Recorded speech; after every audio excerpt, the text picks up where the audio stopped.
Hi all, welcome to the part 3 of the lecture series on free consent. In this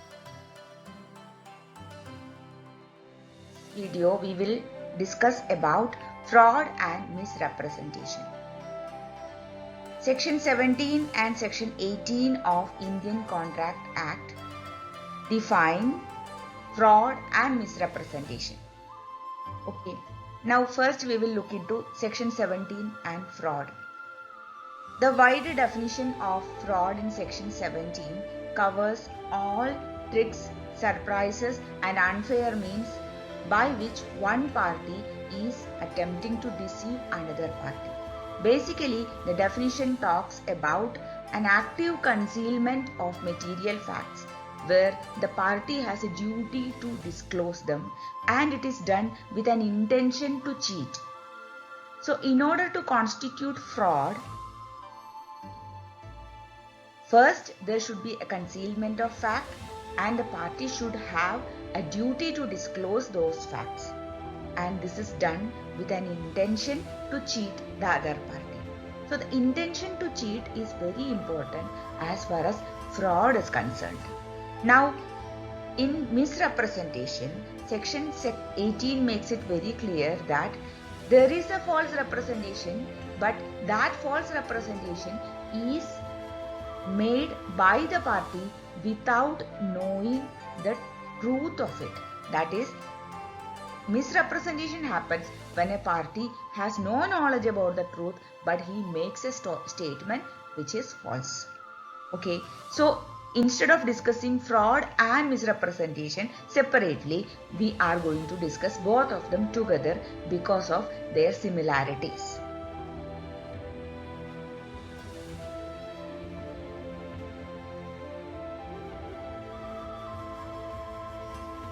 Okay, so let us see what are the similarities and what are the differences between fraud and misrepresentation. Okay, yeah. So both fraud and misrepresentation starts with a false representation.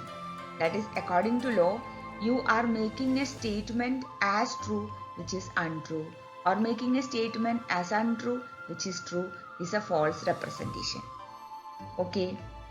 But in case of fraud, when that false representation is made, the party knows that he is making a false representation and he is doing it with an intention to cheat another person. Say for example, A has a car which is very old. A knows that the car is not in a good condition. Specifically, he knows that the brake of the car is not working. A is convincing B, who doesn't know anything about the car, that the car is in very good condition and forces him to buy the car. This is a typical case of fraud where A is making a false statement and A knows that he is making a false statement. A has an intention to cheat the other party. Whereas in misrepresentation, in the similar circumstances, A is informing B about the condition of the car, or he is offering the car for sale without knowing the actual condition of the car. That is, A makes an innocent representation. He has no knowledge about the truth. Though it is a false representation, he has no intention to cheat the other party. This is the basic difference between a fraud and misrepresentation. In fraud, the party knows the truth and he has an intention to cheat, but in misrepresentation, the party does not know about the truth and he makes an irresponsible representation. He should have inquired, he should have verified and confirmed the facts, which he is not doing, and he ends up making a false representation without having an intention to cheat the other party. And therefore, in fraud, it is enough for the other party to act upon the statement made by the party. In order to prove fraud, it is enough that the other party acted based on that false representation. But in order to prove misrepresentation, not only that the party has acted upon believing the statement, but he must have also suffered a loss. Actually suffering a loss is required in order to claim misrepresentation. Okay, got the difference?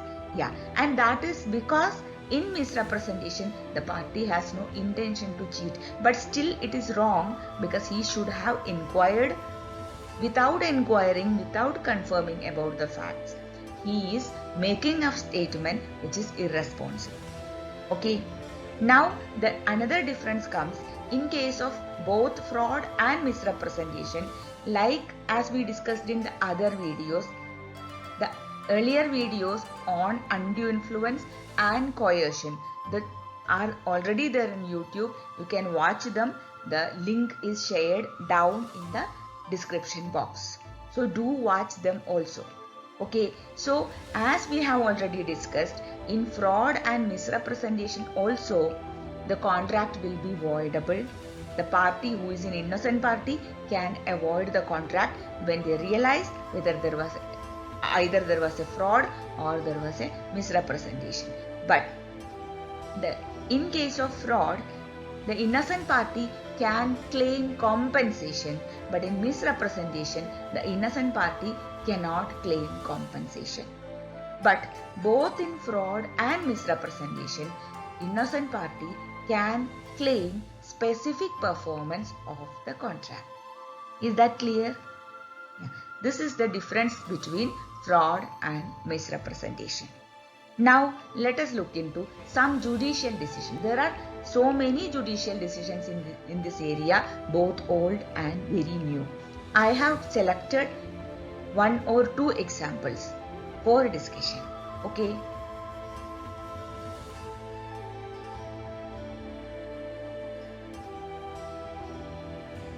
See, there is a very old case law which was decided in 1889, 14 AC 337, Derry versus Peake. That is one of the very famous case law as far as fraud and misrepresentation is concerned. In this case, what happened? The company issued a prospectus stating that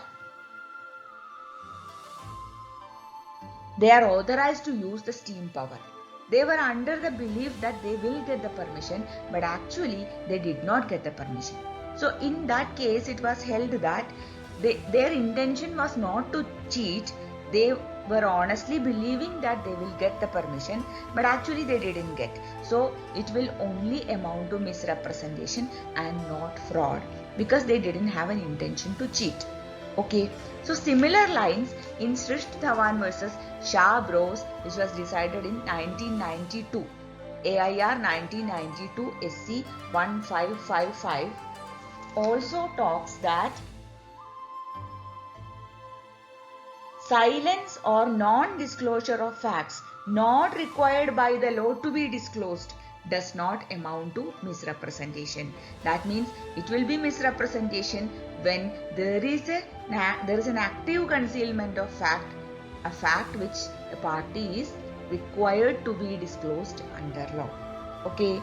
Now in Nigawa versus Hirekurabar and others, which was decided in 1968, AIR 1968 SC 956, it said, where there was a misrepresentation as to nature of the document and not merely as to its content, there was no real execution and the document was void ab initio and not merely voidable. See, this is very important because here the misrepresentation is not about the fact, but it is about the document, and in such cases it is not voidable, but it is void ab initio. Okay, so these case laws are very important and you have to look for other case laws as well. So that's all about fraud and misrepresentation. Okay, we will meet with another video and another topic. Till then, bye.